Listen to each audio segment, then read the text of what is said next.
Let's step into the office. Pedro, DoorDash, Santiago. Oh, wow. It's been a while since I've said it like that. Mr.BetonYou. Today, I got something on my mind. We're going to talk. Let's go.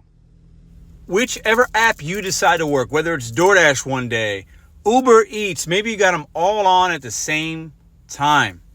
Maybe you're somebody that does a little bit of Instacart. Whatever app you work, you need to listen to this message today. I turned on my apps. Uber came in. DoorDash came in. I'm going to make a little money. And we're going to talk today. All right. Let's just get right into today's thoughts, today's video. Welcome back. A lot of you guys aren't going to like what I have to say.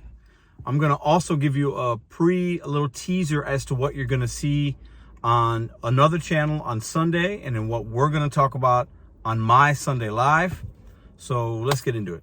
So the first thing I want to ask you guys, which app out of whatever apps you use is the worst and why? Let me know in the comments down below. Do you think DoorDash is the worst? Is it Uber, Instacart? Is it Walmart Spark? Shit. Listen, I can go on and list the 20 apps that we all might know about, right? But which is the worst and why? I want to hear from you guys. I'll be reading the comments. But obviously, I think I'm going to hear DoorDash a lot. DoorDash seems to get the most hate. The most videos are made about it. They get bashed the most. Listen, and sometimes it's rightfully so. However, I'm going to talk to you about what I've seen this week in St. Louis and what I've seen other people talk about, other people cry about, other people complain about, other people have discussions about.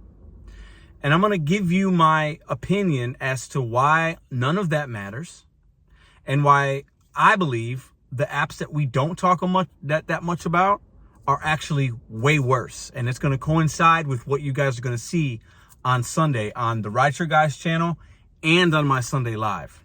So as you know, I've been doing a lot more DoorDash and just kind of mostly just DoorDash. But I turned Instacart on this week. So this is going to be the first example. I'm going to put some split screens of the orders I got as soon as I turned it on. I haven't done one Instacart this week because nothing looked good enough, right? But I also haven't added on a whole lot. But it is what it is. I knew I could make money with DoorDash.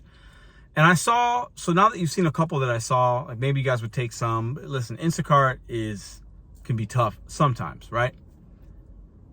This order here said no tip. Like the customer can't leave a tip as an option. And I'm looking at it like, what? I accepted it. I was like, what is this? There's no, and then I come to realize it's been a while since I've done Instacart.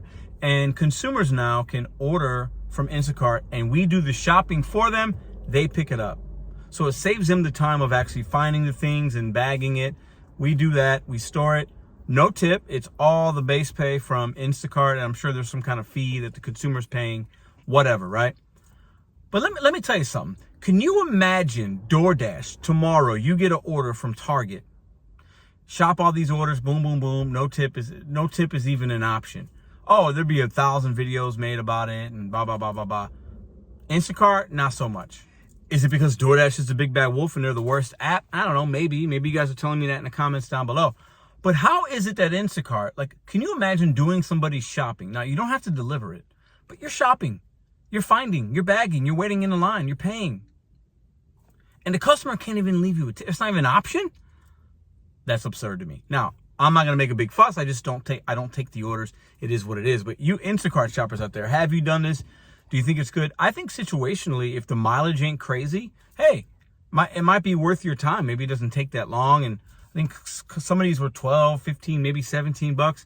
Maybe it takes you 30 minutes. In a time of the day where it's not busy on other apps, maybe it's a benefit. You don't have to drive as much, saving a little bit of fuel. Don't have to drop it off. But to not even have the option to leave a tip is silly. It's silly, in my opinion. Now let's get to the next point with Uber Eats. Uber Eats allows customers to take a tip back. We see videos made about it. We see people talking about it. It's called tip baiting. That's happened to me twice. Once it was my fault because I forgot to drink. She took back the tip and wasn't mad at the consumer. This happened a year and a half ago, maybe 2 years ago. The second was recently, maybe a couple of months, and I called Uber Eats and they gave me that $11 difference. So you can do that. Know that if you get tip baited on Uber Eats, reach out to support, do your due diligence. You might be able to get your money back. I did that. It does work, right? But some consumers might have a bad experience, so they feel like, let me take the tip back. But let me tell you what, Walmart Spark does as well. I'm seeing people talk about customers can take tips back on Walmart Spark. They can add tips, but they can take them back. That's absurd. There should be some kind of vetting process as to Walmart or Uber Eats and Instacart as well. They should see that there was an issue or you did something wrong.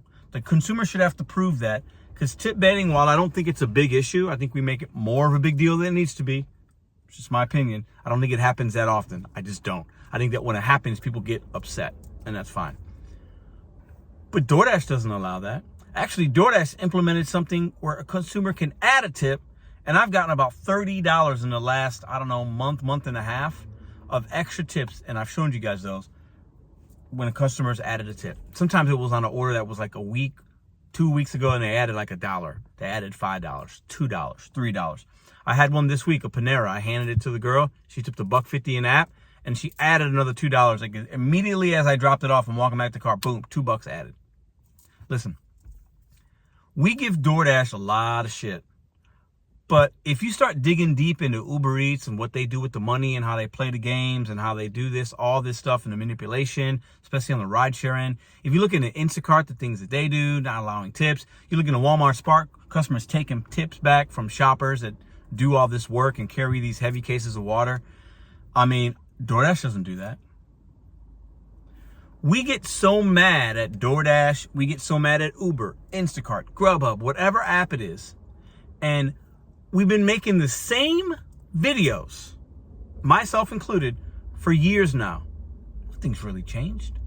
Has your situation gotten better by you complaining and whining and saying you're independent, but then you want benefits, so then you're not really independent, so you want to be an employee, but you don't want to be an employee because you don't want to do certain things, you don't want to do acceptance rate, you don't want to do this, you don't want to be told what to wear, you don't want a name tag, you don't want a hat, you don't want to wear DoorDash, you don't want to wear a Walmart Spark jacket.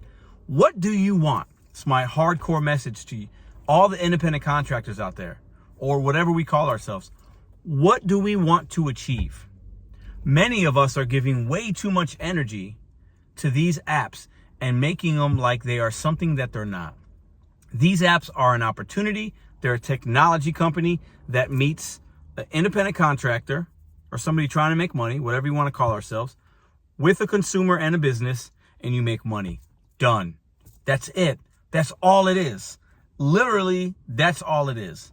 But so many of us get so emotional about these things, and we tend to forget. Think about the W-2 job you had before, the issues there, the good, the bad. This type of work is no different. It's not going to be perfect. But we got to stop expecting everything without us doing anything different in return. And we beat up DoorDash more than any other app. But look at the things I just mentioned with these other three apps: Walmart Spark, Instacart, Uber Eats. Just think about it. Think about the real difference. And stay tuned for a video on the Rideshare Guys channel on Sunday afternoon. And I'm going to play a special video from a DoorDash representative on my live that was given to me on Sunday. And we're going to watch it. We're going to react to it. And I want you guys to hear the perspective of the DoorDash, the company people, because we have that, and I'm going to bring that to you guys in two separate videos. But I think we have to start taking more personal responsibility. We have to look at these apps as an opportunity, cut the emotion out of it, and you will start making more money. I am almost going to, I hate to use the word guarantee. I don't want to say promise, but listen, from my perspective, I'm feeling better about the apps, DoorDash in specific, and even the other ones. I don't get as emotional. I don't get as butthurt about it. It is a technology app putting consumers with restaurants, and then we come into the fold and we decide what we want to do or not do. We have to take the confidence and the power back, because man, we give so much energy to these apps and the things that they don't do for us, and we forget the things that they do. And a lot of people are not, they're going to thumbs down this video. They're going to hate it. Pedro, you're a shill. Why are you being positive? These companies are the worst ever. They're manipulating drivers, blah, blah, blah. Let me tell you something right now. Did you know, I'm going to drop a fact on y'all. This is from DoorDash. 90% of DoorDash drivers work less than 10 hours a week. Most DoorDash drivers work 4 hours or less. More drivers than ever are making more money on the app than ever before. That means more people like you and I are utilizing the opportunity with these apps in the gig economy and meeting their goals. Numbers don't lie. Emotions do. And we gotta do better for ourselves. And once we have that mindset of just looking at the app a little bit differently, you will achieve your goals quicker, and you're gonna do it with less frustration. So now that I just spewed my DoorDash talk on y'all and Uber and Walmart and Instacart, which app is the worst? Put everything on the table. Which app actually is the worst? Which app doesn't protect you as much? Which app is it easier to make money with? You guys tell me. It's going to be different for a lot of different people depending on how long you've been in the gig economy, what market you're in, and how you utilize these apps. I have many drivers, people I know that hate DoorDash in St. Louis. And me, I turn the app on and I've been having pretty good results. Now, other people love Uber Eats in St. Louis. I turn the app on, I don't see really good orders. I do sometimes, but it's not as profitable for me most of the days because the app is just all over. Plus, I might deliver something and the customer takes a tip back. Imagine that. Imagine being an independent contractor. You agreed upon, I'm going to take this order for $10 going 4 miles. You drop it off with Uber Eats and it turns into $2.50 because they took away $7.50 from you. Could you imagine? You signed up as an independent contractor to do some work, right? And then now you're being paid less even though you did nothing wrong. That doesn't happen on DoorDash. But we don't hear anybody belly aching about these other apps as much. It's always DoorDash, all the viral videos, the bad dashers, the bad consumers. Listen, I think it's funny, but you guys be ready for this Sunday video and the Sunday live. I'm going to drop some knowledge on you guys, some perspective from actual DoorDash representatives. And I think it'll spark a good conversation, at least for the comments in the Rideshare Guys channel and in the Sunday live that we do at 10 Eastern, 9 Central, coming this week. So my final parting words in this video: what are you going to do for yourself? How are you going to change how you make money, how you feel? And if you're not willing to do that, my thought for you is, if you're somebody that these apps are really got you down, you're not hitting your money goals, you're not successful, you hate it, you're having a bad experience, please try something else. There are a lot of people out here that really rely on this money and enjoy doing the apps. If it's been overall a negative experience, disable the app. Try something different. Your mental health, your well-being is way more important than a $5 order from Uber Eats, a $5 order from DoorDash, a $20 batch from Instacart. It's not worth your time if you're not able to have success. Do something different if you want something different. And to all the people out there that absolutely dog DoorDash, my challenge to you is, don't make any more money with them. If a company's that bad, don't make any more money with them. If you hate Uber Eats, don't make any more money with them.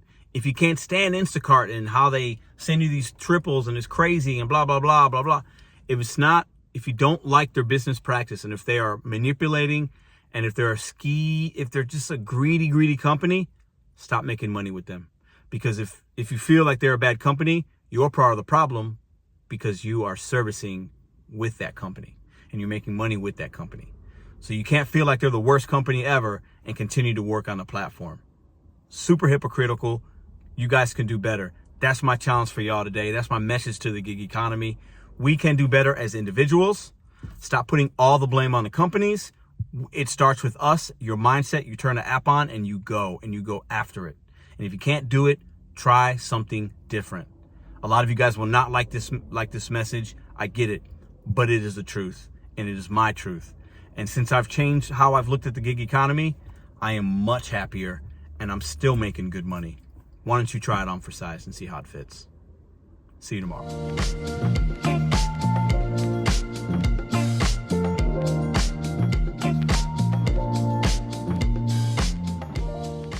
If you like this video or others, check out this one here. Consider hitting subscribe. Let me know what you think in the comments.